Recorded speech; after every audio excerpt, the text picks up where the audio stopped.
Hello everyone, my name is Melissa and today we are going to study third person in simple present. In English we have a special rule. In simple present the verb has a special partner when the action is done by a third person. Let's check the rules.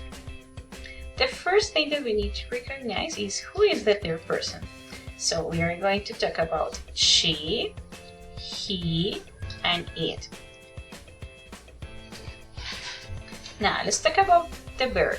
So in general, usually we add the s at the end of the verb, okay?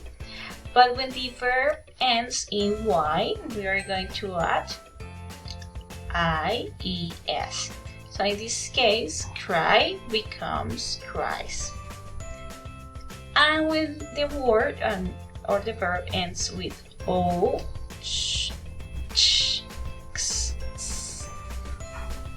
Like kiss, we add the es, so it's kisses.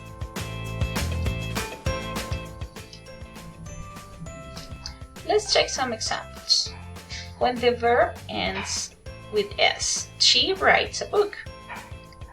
Daniel is he, calls his sister.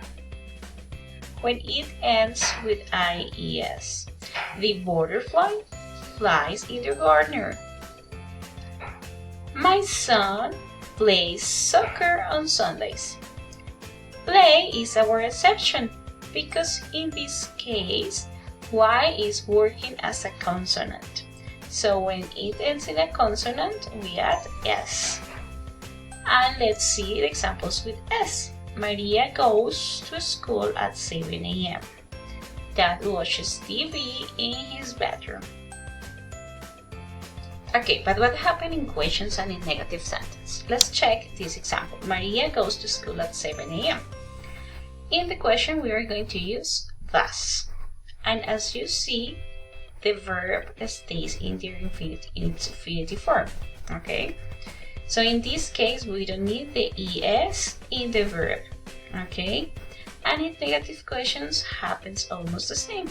We add the auxiliary third person, that is doesn't, and the verb goes with its base form. Okay? So this is the way we work with third person in English. Thank you so much for watching my video. If you have questions, leave me a comment, or if not, give me a like. Bye!